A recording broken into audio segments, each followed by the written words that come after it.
All right, so brand new Inspiration Wednesday. It's an awesome start to the new year with the first page, and I want to keep the momentum going. I want to start doing a little bit more painterly stuff in my Inspiration Wednesday journal.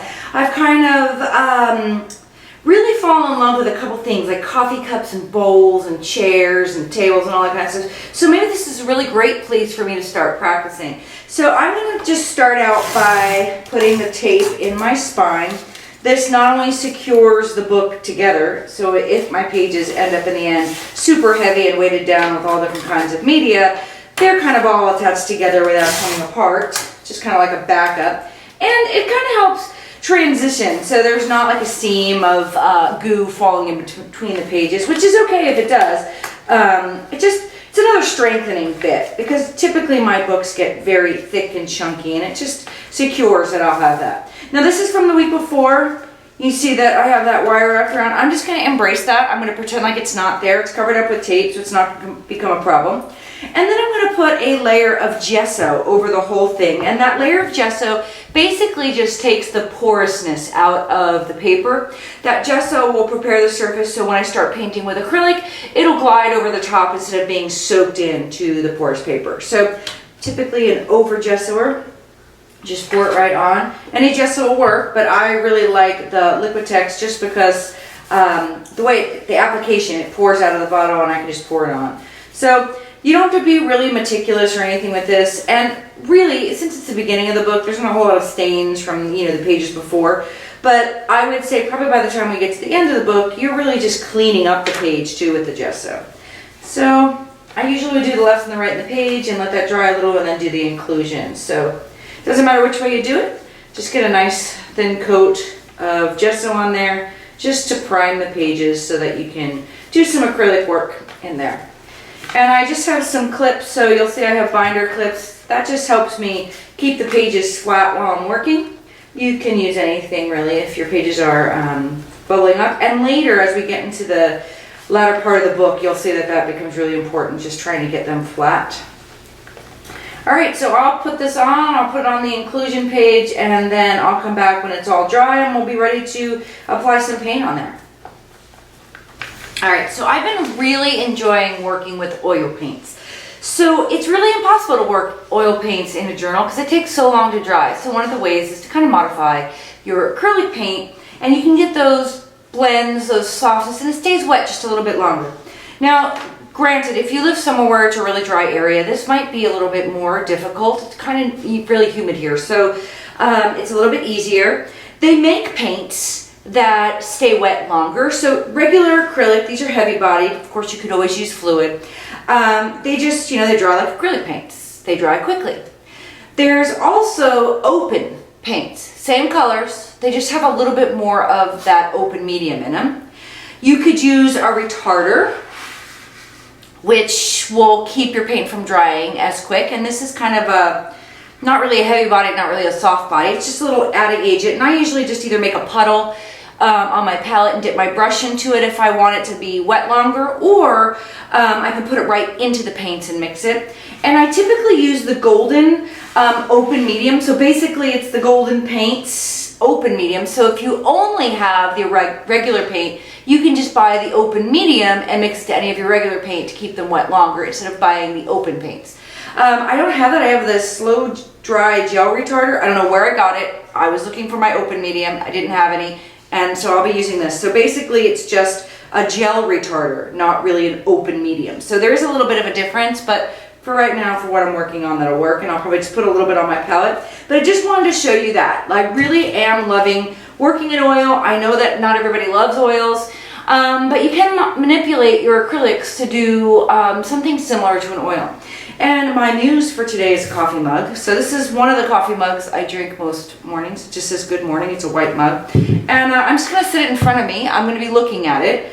And that's going to be painting in here. You do not have to paint from still life. You can just paint a white mug just out of your mind. I typically only use it so I can get the shadows right. Or just make sure I proportionally it makes sense. I'm not, drawing a moose instead of a mug. So I'm going to now just put all these tubes away and start working from my palette, and I'll just talk you through what I'm doing. All right, so I'm pretty sure that I've had that gel retarder for far too long, because when I took it out, it came out like that goo that was on Carol Ann and Poltergeist. So I'm thinking that's not a viable product right now. So I just put the retarder in the middle of my palette. I'm really working with green gold, teal, white, and quinacridone nickel azo gold. I just did put a little bit of raw umber on here, but ideally my orange and my blue will make a brown. So I'm just gonna see what I get. Doesn't mean I won't add more colors, but I'm keeping my palette at a minimum. I changed my brush, just a smaller brush if I'm gonna do some detail. I'm gonna paint the mug first and then paint around it. So I'll be working primarily in whites and trying to get maybe a little raw umber into my white to make a darker shadow color, and we'll just see where it goes from there. All right, so to start off, I'm going in with a little of the raw umber. I'm using that to sketch just with a thin paintbrush. And you'll see I'm not drawing. I won't draw with a pencil or anything. I'm just sketching it out with the raw umber, and I'm mixing it into that retarder, because I'm hoping that as I go through this, I'm able to blend the whites and all the other colors that I might use into that without it being that I have to paint on top of it each time, that it kind of starts to blend in with the layers that I'm putting on top, which is what I think I'm really enjoying most about in oil, is that everything is a build up and a blending. So if I put the dark tones on first, then I know as I get lighter, I'll still have that shadow built in. I don't put the light on and then build the shadow in, if that makes sense. It's kind of like working in reverse. So that you saw that the cup said good morning. So I'm just kind of typing or printing that in there, and I'll go back and forth on really whether I want to see that or not, but at least I have it in there and I can cover it up. So again, I've got that raw umber with the retarder, and I'm really just using two colors. I'm using a little bit of the white and a little bit of that raw umber just to get a little bit lighter each time. I don't want it super dark, because in reality it's a white cup, so I don't need it to be the shadows be black in it. So just a little raw umber. That's underneath. So the darkest part of this will be the shadow cast right underneath. I also use that as a way to shape from the outside. So I'm kind of shaping the bottom of that mug by using the shadow. I've got a lot of retarder in this because eventually I'll start painting over it and just incorporating that raw umber in there. So as I'm starting to think about light source and shadows, you'll see I'll play around with where the darkest darks are going to be. I actually confused myself at some point in here, and I'm making the light source not coming from the right side, but eventually I fix it and I get the light source in the right spot. But eventually you'll have the light source coming right over that cup handle, and it'll be brighter on that side than it is on the left side. And again, I'm just mixing white and raw umber. It's pretty monochromatic as I build, and really I would consider this still that sketching point. I'm trying to get a few layers in before I'm committing to boom, white cup.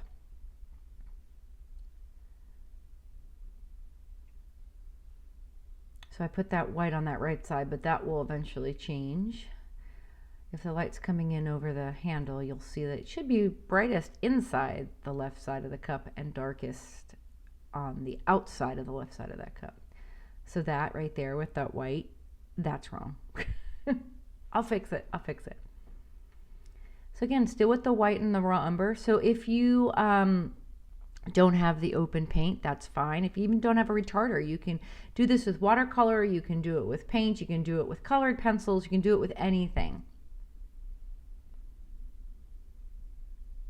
You'll see I'm kind of still just figuring it out as I draw it with paint. Just shaping that up.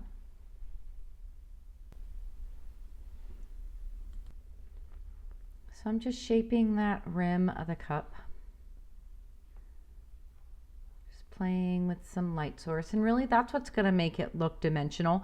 Getting that light source and those shadows right are as you play with value. So that's another key point here. I'm really only working with raw umber and some white, and that's really playing on the value of color. So the darkest intensity of the color is saying that's the furthest away from the viewer.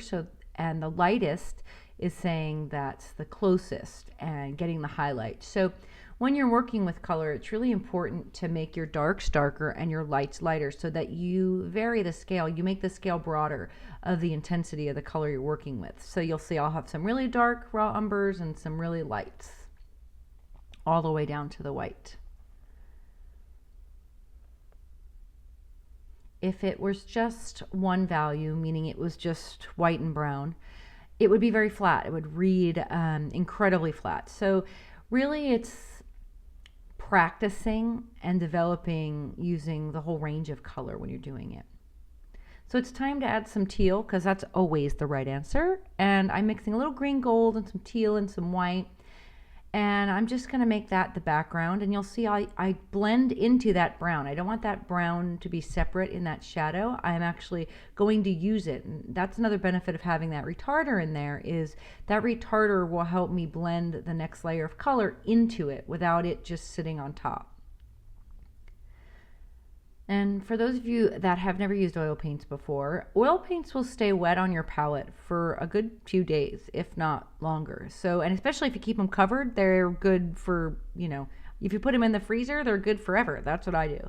So really, even though I'm using the retarder in here, that's not keeping it as wet as an oil would. So I'm also learning that. How far can I push the acrylic media even with the retarder? And certainly by next week, I'll go ahead and get some of that open gel medium so I can manipulate that a little bit more. I don't think the retarder quite holds it as long as the open, but you know, we'll see what we can get here. I'll have to do a little comparing which one I like better. And even the open paint. So if you do have those acrylic, heavy-bodied acrylics, then you just have to buy the open medium, and that'll help keep them wet longer. You don't have to go buy all the open paints. I have a little bit of both, so I'm going to play around with both. So now I'm actually mixing that raw umber into the blue, into that teal, and playing with that shadow. You'll see I play with that shadow quite a bit until I get it to where I want it. I'm actually painting and deciding at the same time. If you take a lot of online classes, you know that sometimes you're presented with like, this is how you do this. Well, this is how I process how to do this. The benefit is you're getting it in the good, the bad, and the ugly. So I'm making decisions and you're watching me figure it out and cover things up and like that dark brown there. That's because there was nothing underneath it. And it is just dark brown. And I'll go back because there's retarder in that. I can blend those in, which is another, again, benefit of the retarder. So now if I keep that background, just that one solid teal, then I won't have any distinction. I won't have any depth to it. So you'll see I play around with adding color and back and forth and adding highlights and richer colors, and that will help give me some more illusion that it's being illuminated. And you'll see I'll go ahead and add some darks in too. It'll be lighter on the right than it is on the left. Clearly, I should have gotten a bigger paintbrush at this point when I was just doing open space. Too lazy, I guess. I'm also too lazy to wait for paint to dry, so I just use that clip. Holds it up a little bit so it's not actually touching the wet page underneath it, but it also gives me a chance to work on the other side without having to dry it. And again, you'll see me, the top section there is all the open paint and the bottom section has all the regular acrylic. So in the middle there is where I'm just tapping my brush, and I'm going into them both probably as equally. More so because I don't want to waste any of the color. So I'm just building up my left side of the page, going into the already wet color, blending it in. And when I can't get that dark turquoise to blend in, I just add a little bit of retarder to it.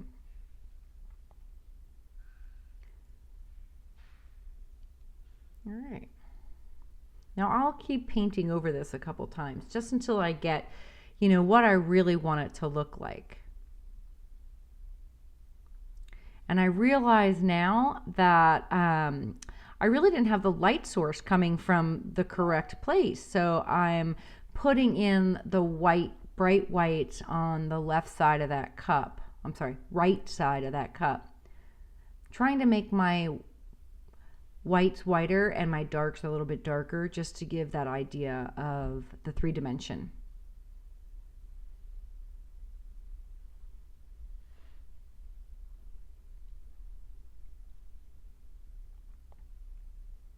It takes me a little while, but I finally figure it out.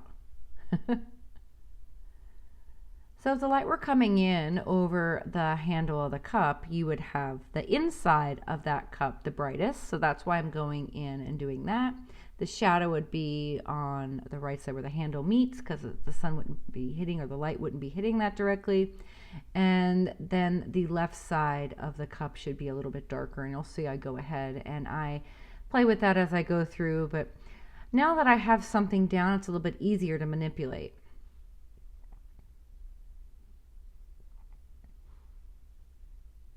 There I've just decided to add a little gesso. I needed some more white, and I figured if I'm really trying to cover up what I had done with the dark, it would be easy just to add a little bit of gesso. A lot of times I use gesso as white paint. I think it covers things and it's quite opaque, so it gives me the look I want. And at this point I am trying to make this bold white statement and saying that it's a lit. And I'm reshaping there. In order to make that cup look like it is hollow on the inside, I've got to add that brown into there to make it look like a shadow, and that's going to help create the illusion of the depth in the inside of the cup. Now, getting it perfect is probably not going to happen, but just to make sure that I have the basic detail of that in place is good enough. Like I said, I feel like this is going to be something that's just going to show growth in the end by the time we get to the end of this book, and it's kind of nice just to have a starting point.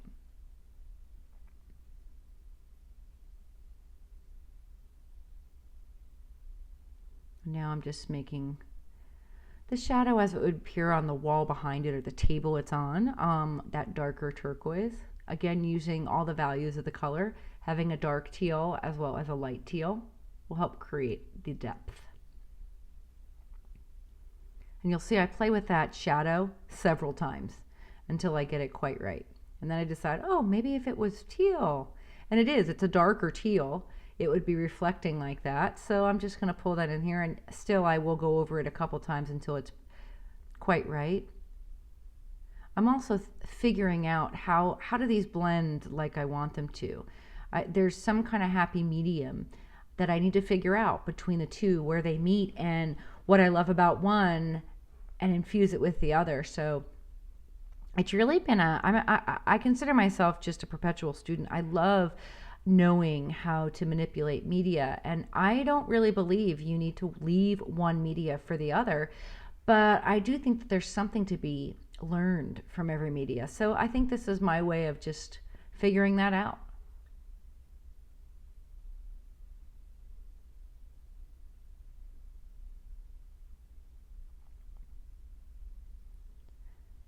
And you'll see I kind of go back a couple times just to relayer. I'm really wanting to reinforce the fact that that side is white, and I want it to read incredibly white. And then I go back and forth and add more layers. But this orange here, so that's the quinacridone nickel azo gold.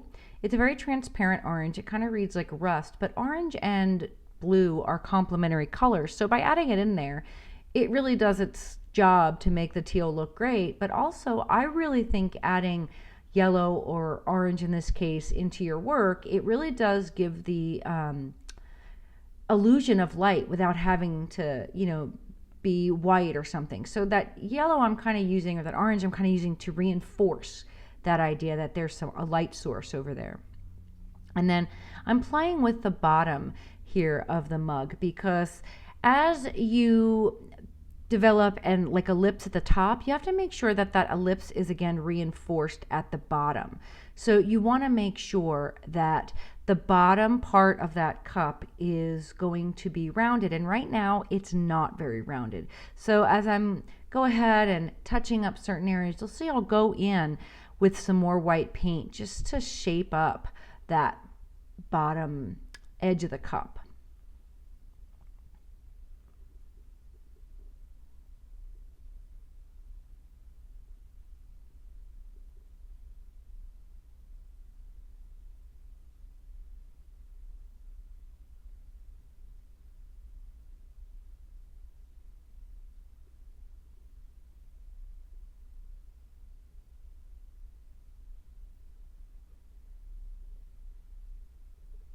And really, I kind of consider this shaping it from the inside out and then the outside in, just kind of refining it as I add layers of paint.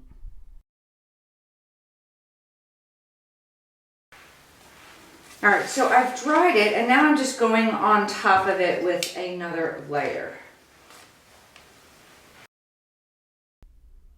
All right, so I've got that bottom refined there, and I'm just adding a couple more layers.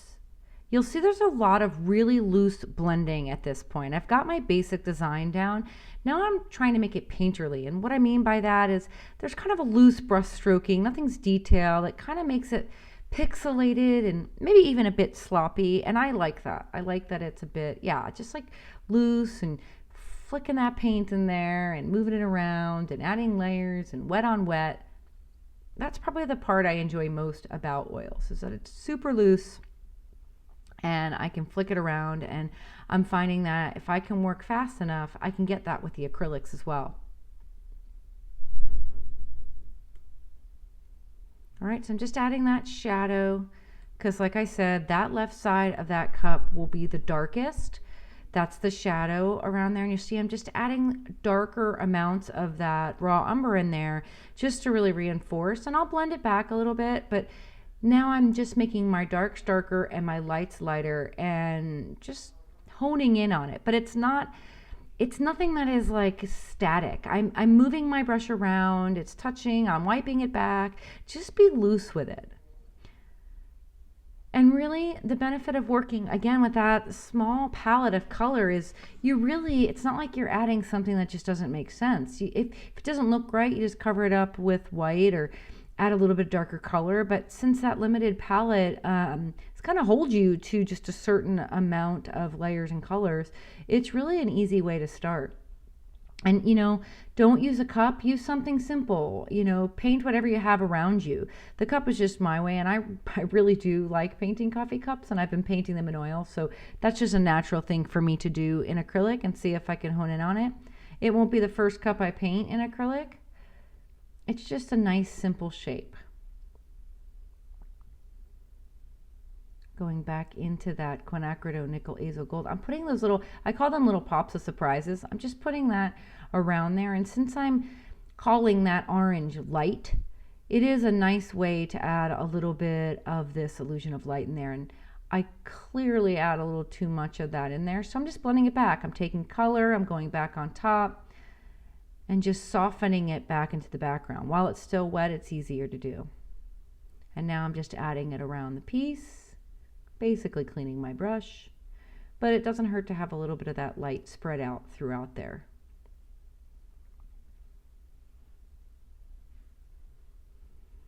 Just reinforcing that that's a bright area. You'll see I do that a couple times around. I'm forced to build it up in layers just because I didn't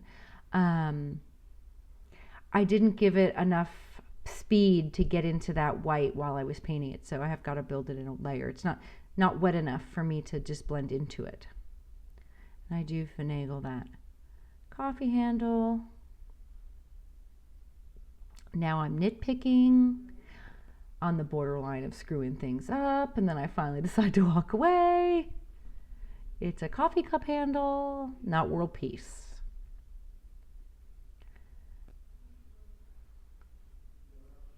So you see me kind of fiddling.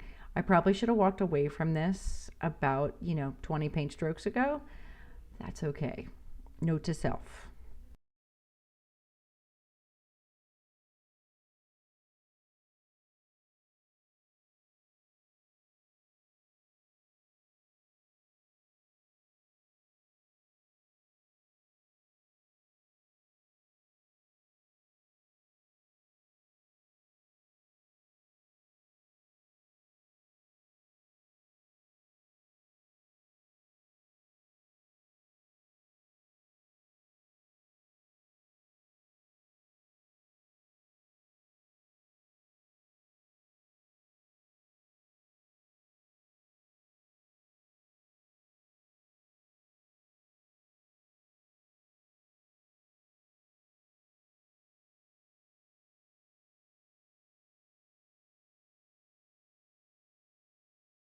All right, so I took a little time to dry that, and I love it. I mean, just something quick, simple, get your hand moving. I just recently took a class with Robert Burridge, and basically that whole idea of muscle memory is really important. You know, that practice, that keep doing it. If you draw a shitty mug this week, well then draw it again and again and again until it's not. And that's kind of the idea I think I'm going to set forth for Inspiration Wednesday this year. I ideally would love it that the first few pages of the book, as you go through, you start to change and develop and get stronger and better at, you know, painting. So that's where we're going to go. Who knows what I'll do next week. But I love the idea of coming to the journal and doing something. So as I said, I don't care if you do a mug. I don't care if you paint a quarter or whatever it is that you want to paint. Set it in front of you. You know, set a timer. Don't spend more than a half an hour fiddling with it. Play around with paint. If you want to add mediums, if it's drying too fast, maybe add water. Maybe you don't even want to do this with acrylic. You want to do this with watercolor. That's absolutely fantastic. The intention this week is to kind of get you moving. Get that painterly brush stroke going. I don't want you to refine details and worry about, you know, getting it exactly right. Just kind of get your hands moving, putting something down in your journal, and you might surprise yourself. You might just come up with something you really love. So as I was doing this, because I don't want to do anything over there, I just love the composition, I realized I didn't paint anything on the back. So I thought, you know, kind of cool, since I have this like craft paper, and this could be anything. This can be, you know, just junk paper, wrapping paper, whatever you want it to be. And I thought maybe just to stamp the stamp. So the stamp I have is do more of what makes you awesome, because I thought, well, that's fitting. Whatever it is this week, do more of it. Just gonna stamp that in there in black. Stamp it on here. And I'm going to put this on here. So I was thinking, do I want a matte medium? Do I just want to staple it? I could tape it. Ooh, taping it might be nice. So maybe I'll just tear. I don't know what I'm going to do, but I'm just going to tear either way. So tear around there, careful not to tear the stamp. Might be nice just to tape it. Maybe some washi tape. I've got washi tape, so let me pull some washi tape out of my washi tape area. And we'll just put that down randomly.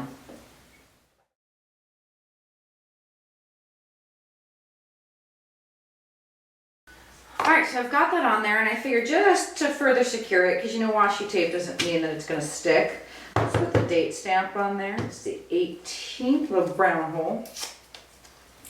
And kind of just secure that even additionally on there. Maybe I'll just have it hanging off of there. Stapler. 2, 3. And you know, maybe just in case, there's a little staple up there. I know it's even numbers, but we're just gonna roll with that.